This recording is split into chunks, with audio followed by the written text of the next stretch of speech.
This is All Ears.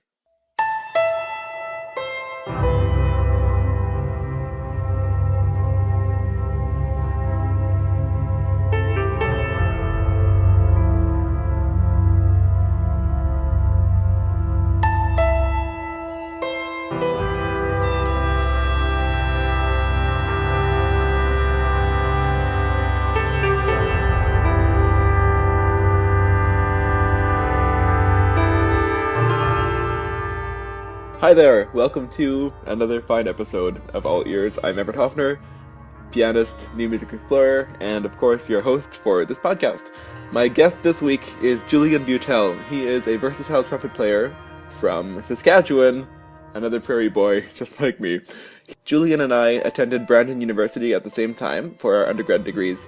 I actually didn't get to know him all that well during those years, but I always admired the work he was doing from a distance, and it's been really exciting to keep track of his activities since he moved to LA. He is a musical inventor. He plays in all kinds of interdisciplinary projects in many different musical styles, and he's a heck of a nice guy. So this is a fun conversation coming up right now.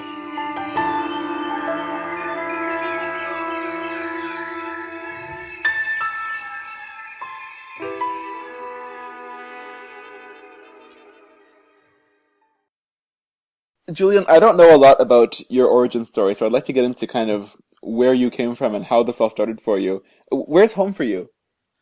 So I was born and raised in Melville, Saskatchewan, Canada. And there I was fortunate to be raised by music enthusiast parents who enrolled myself and my two siblings in piano lessons very early on at the age of 4.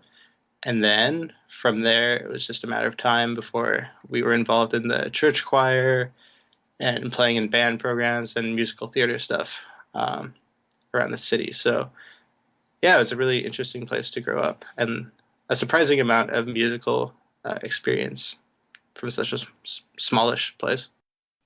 My mother directs the choir at our church, so I started playing the trumpet. So eventually I started playing trumpet at church, and that was a fantastic outlet for me to develop some performance skills. And my father plays accordion, and he plays a lot of old-time polka waltz dances around Saskatchewan and Manitoba. So again, once I started performing more and getting older, he would take me along to these dances, and we would play like a 4-hour set, and it was just great experience. Was there a lot of kind of spontaneity and improvisation happening in those gigs? Yeah, that was actually some of my first experiences playing with, non-classical music, period. Forget about jazz and improvising. I guess there was the jazz band that I was a part of in middle school and high school, but like playing with like a rock band, I was kind of composing horn lines and, getting improvisation experience at the same time. So yeah, I've never really thought about it that way, but that was, I guess, some of the first bands I played with were in Dubuque, Manitoba, Lanigan, Saskatchewan. Yeah. So you had music enthusiasts in your family, and as parents, was it any sort of question or decision for you that you were going to continue with music studies after high school? I find with a lot of my decisions, I, have a lot of back and forth, and the decision to pursue music was not one that I came easily to me. I remember, running through a bunch of different options, whether it was like a science thing or I was really big into writing and English and all that kind of stuff. I thought, oh, maybe I'll be a writer. But I feel like kind of in my heart of hearts, I knew that this was something that I wanted to do. I didn't know why or necessarily where I would end up with it. I still don't think I know those questions, and maybe if I knew what I knew now, I wouldn't have made certain decisions. Who knows? But yeah, definitely I'm like blessed for it, though. I'm certainly like happy that this path is taking me where it did. I'm not 100% sure I knew what I was getting myself into after high school, but yeah, I'm like very happy for the exciting journey it has provided.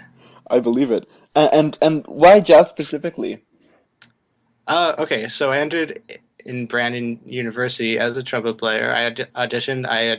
I I guess, full intents on being a, I guess, band teacher Mm-hmm. and or else classical trumpet player. And I didn't know what that even meant at that age, but Right. I went to band camp, and apparently this is something people do. So why not? And it was kind of halfway through my first year at Brandon University and meeting the incoming students that and participating in musical experiences and kind of learning together, that I realized that the improvising was something that I was drawn to and that I needed to explore this more, and that there was like a lot of elements of the music that I really responded to, and how can I get deeper into this? So the jazz program was definitely something that I was drawn to.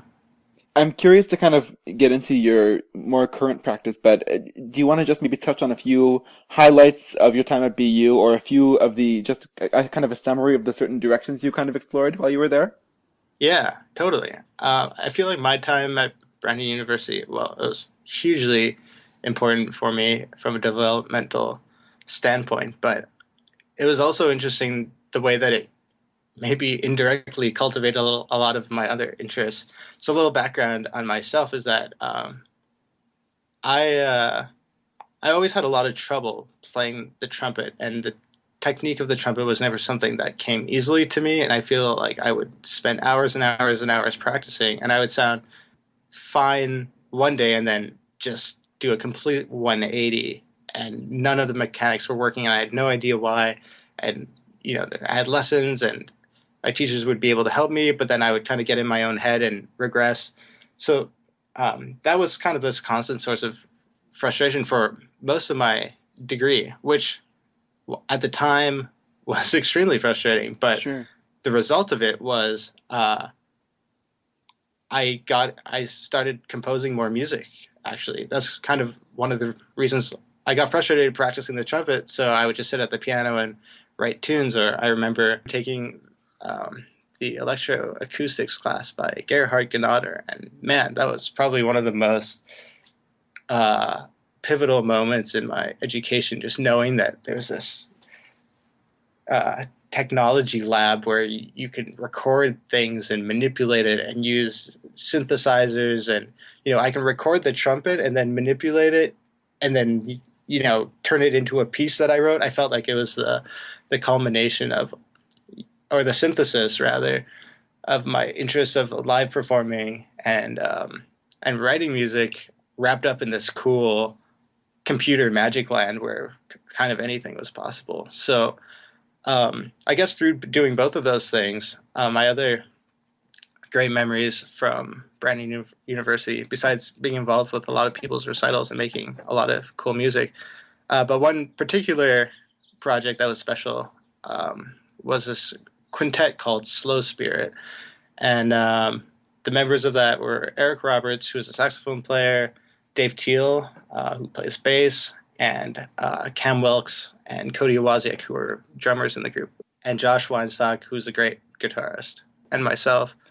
And talking about like experimental, like sound lab areas, Eric was a great pioneer, at least for our group, in that he really urged the members of the band to write their own material and bring it in. And this was kind of more progressive jazz in the sense that it was a hybrid of like rock and electronic music, but with elements of improvising that you'd find in kind of straight ahead jazz. So a lot of our influences were groups like Kneebody and Alas No Axis and Jim Black, who are kind of very rock, electronic, infused improvising ensembles that maybe if you heard it, you wouldn't necessarily think jazz right at first. Mm-hmm. So, yeah, that was a great breeding ground of just like new music, new sounds, new ideas, new ways of approaching improvising. And definitely that culture was fostered by the great jazz faculty at Brandon University. In particular, there was a new faculty member, great pianist Michael Caine, who was my second year, which is when I was admitted into the jazz program, was his first year. And that's kind of when he started or he was responsible for exposing us to a lot of these kind of alternative ideas of improvising and jazz that was definitely the bed or the foundation for our group of friends thinking. So that was definitely one of the, Slow Spirit was responsible for me getting to work with, 4 or 5 extremely talented musicians. I'm grateful to know. When did you graduate from BU, Julian? I graduated in 2011. What is the impetus to end up in Los Angeles? So how do you make that transition from a small prairie school to one of these big meccas you were mentioning of your music that you're interested in? Going to music school for 4 years, you hear of all kinds of different paths people take. Like, oh, I got my degree and then I did this. I got my degree and then my music degree and now I'm doing that. And, a reoccurring theme was, oh, and then I wanted to do my master's, get a master's degree from X location. So thus began the search for institutions that I felt would jive with the way I thought about music, which led me to the California Institute of the Arts, which happens to be located in, or just outside of Los Angeles in Valencia, California. So the goal was to never end up in LA. The goal was to end up at Cal Arts, which is a school whose central philosophy is the integration and collaboration of all disciplines of art. So it's musicians working with actors, working with filmmakers, working with dancers to make this huge potpourri. I felt I had developed this kind of broad range of interests. I like playing the trumpet. I definitely like playing jazz and improvising, but I definitely like composing. I definitely like working with computers, and Cal Arts was a perfect place that fostered each of those skills in exactly the right framework. And it just so happened that I got to live in Los Angeles. Right. Where it's never snows. So that was the initial appeal to Cal Arts, was this sort of laboratory of different artists working together. Did that bear out in reality? Were you able to explore some new directions while you were there? Yeah, absolutely. And, many times over. I feel like my favorite things in life are when you have a preconceived idea of how something will pan out, and then the instant that you enter that situation is just shattered to pieces.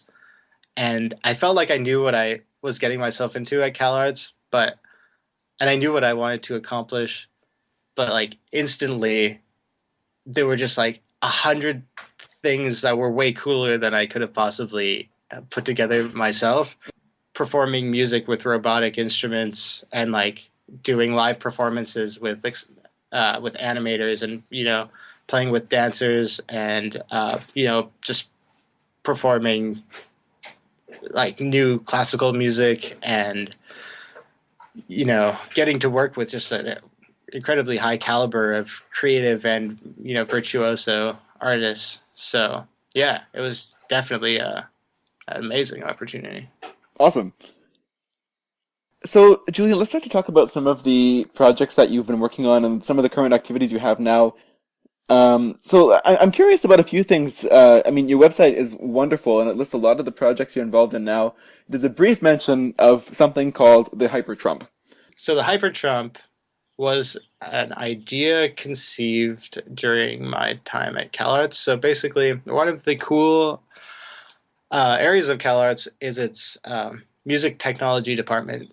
So it kind of led to me designing this controller that fits on top of the trumpet, and it has 6 buttons that go on either side of the valves.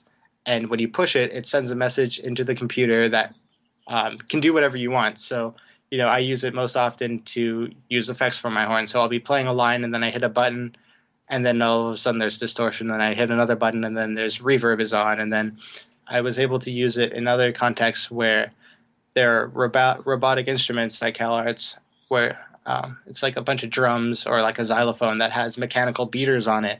And you can send these MIDI messages out and, kind of vicariously play these robotic instruments. So for my graduating recital, I kind of made a solo piece for myself and robotic instruments where I was using this hyper trumpet uh, and clicking buttons, which was launching cues that were going to be played by robotic instruments.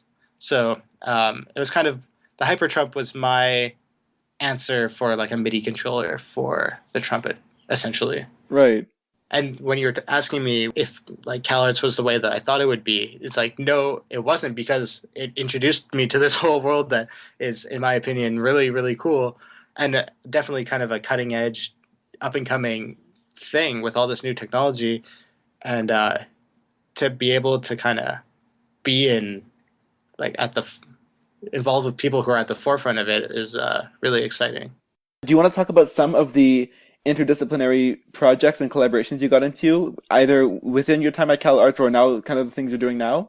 Yeah, so there are a few exciting interdisciplinary projects that I was fortunate to be a part of. At the end of May, there's an animator friend of mine who was doing his graduation project, and he had made this interactive 3D environment in this program called Unity, and he kind of decked it out where he was this first person, kind of like you were playing Halo or something like that, and he was navigating around this beautiful world, kind of doing a interpretive dance of sorts with this whole visuals that system that he had created, and that was being projected on a big dome in the studio downtown LA. And myself and there was a violinist and music technology, or a person playing electronic music via laptop, who were improvising kind of ambient electronic music to it. So I was using my Hyperjump, and kind of he was leading, or the animator was leading the project via his movement, and we were kind of responding to it and developing the music that way, which is a really cool thing to be a part of. Another cool project was that I play in this band called Mason, which is a kind of a Beirut style folk pop band with horns, essentially. And we're good friends with this fantastic choreographer, Jordan Sines, and she and the band leader, Mason Cooper Wolkin, wrote this great dance theater piece called The Traveler, which was basically, it was kind of a pseudo-musical cabaret style piece that was with great choreography, time and narration woven through the music of this band. So that was cool to be a part of. We played that at this venue, Art Share, in the Arts District in Los Angeles. And then last year around this time, I did another sort of visuals collaboration. This time it was being led by this great guitar player, Miroslav Tadic. And we were fortunate to be kind of doing the music in collaboration with this visuals group called Single Wing Turquoise Bird, which is a group that has a great reputation for doing visuals for Pink Floyd shows and stuff. So that was a lot of fun. We played at the University of Southern California, this time last year. So those are a few examples of stuff. That's great, Julian. That's really great. Well, let's start to get into this whole this moment that you're at now, Julian, where you've graduated. You graduated last year, right? Yes. Yeah.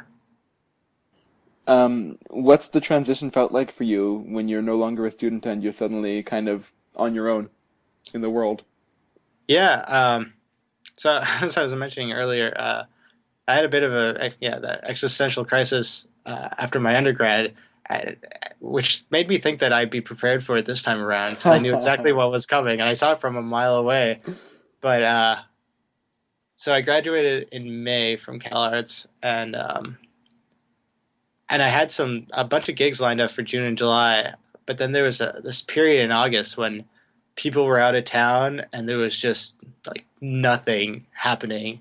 And I just had all this time to myself, and I was just trying to look for work, look for teaching work, any kind of a job. The thing about the OPT visa is that it restricts you to only working in areas of your field of study. So, just getting like a job at any business wouldn't work. It would have to be related to music.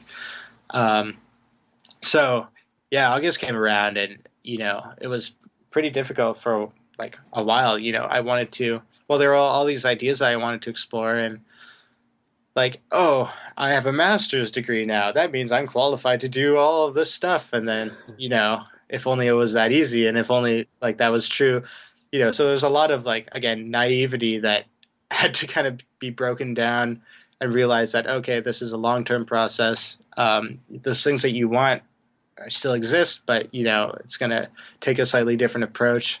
So I tried freelancing. I was doing some work for some video game developers, and that was interesting. And I was playing a fair amount with a bunch of different projects, but I was still looking for like something consistent. And then just in January, I started teaching music and programming at this school in Santa Monica, which has been fun. And I've been also had the opportunity to work as an assistant for a couple of film composers in Los Angeles. So that has also been a really eye-opening and interesting experience. So, and then I've been doing some contract work, like writing music for video production teams, like as a freelance composer, while trying to tackle my quote-unquote creative projects at the same time. So you're making it work? Trying, I don't know. Every day is a new journey and a new adventure. So one day at a time, as they say. We do a recurring segment on the show in honor of the great Mr. Rogers, who is one of my personal heroes, where we take a few minutes to thank some of the folks that have helped us get where we are today. So do you have somebody in mind for her you might like to honor with this prestigious award? Yeah, absolutely. I'm sure everybody does this, but of course I'm going to quantify this with, of course, there's 1,000 people who have helped anybody, who are responsible for anybody getting anywhere or for doing anything, and like least of which I owe like a ton to my family and my parents for, without whom any of this would be possible. So of course, they deserve a definite shout out. But in terms of like musically, actually my fourth year, our trumpet professor at Brandon University retired, Alan Ennis, and for 1 year, or 2 years, I guess, we had another faculty member join us, this amazing trumpet player whose name was Joel Brennan. And as I was explaining earlier, the trumpet was like a major source of frustration and struggle for me. Going into my graduating year at Brandon University, I was still having issues with very fundamental concepts that, would definitely have like jeopardized like any future pursuits. And then he was this new faculty member who just kind of like took the time and like, okay, buddy, we're starting from square one. This is how you play the trumpet. This is how you hold a mouthpiece. This is how you do everything. And he literally met me every morning. We're just reviewing these fundamental concepts, and sure enough, like all these issues that I were having were starting to disappear. If that wouldn't have happened, I probably would not have been accepted to the Cal Arts, which has definitely been a huge part of what's happening in my life now. And definitely in terms of encouragement, I remember thinking like, oh, maybe I'll just do this instead of going to do a master's degree. And he would always push me and say, no, like you do it. You have to, go explore, try things, take chances, take risks, go for, dream big and all that kind of stuff. And so thanks, Joel. Get everyone, find Joel Brennan in Melbourne, Australia, of all places, and give him a high five. Well, finally, Julian, how can the listeners of this podcast find you and follow your activities? They can find examples of my work at www.julianbeutel.com, where you can find links to any projects that I'm involved with, along with, I believe, any respective websites that those bands might have, or collaborate, or other work by collaborators that I've been fortunate enough to work with. And I will certainly have links to your website and your SoundCloud and everything else going on. That'll all be up on my website to point people at you. Cool. Yeah, that's awesome. Well, hey, good luck going forward with all your projects coming up. Julian, thanks so much. We'll talk to you again soon. Likewise. Safe travels. Fun return to Canada. All right. You take care, bud. Well, take care. See you later.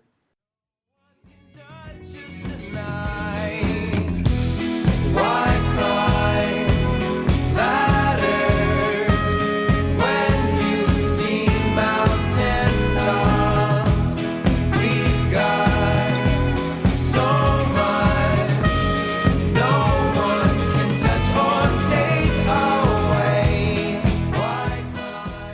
Alright, that's it for this episode of All Ears. Thank you so much for listening, as always.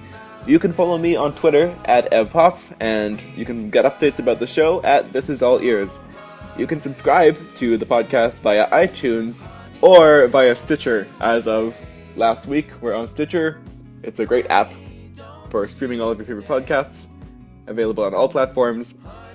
If you want to subscribe, just follow the links at everetthopner.com. While you're there, you can leave some feedback and review the show. That really helps All Ears find more listeners. I will have another episode of All Ears up for you in early August, once I have returned to Canada and recovered from the inevitable jet lag. Talk to you then.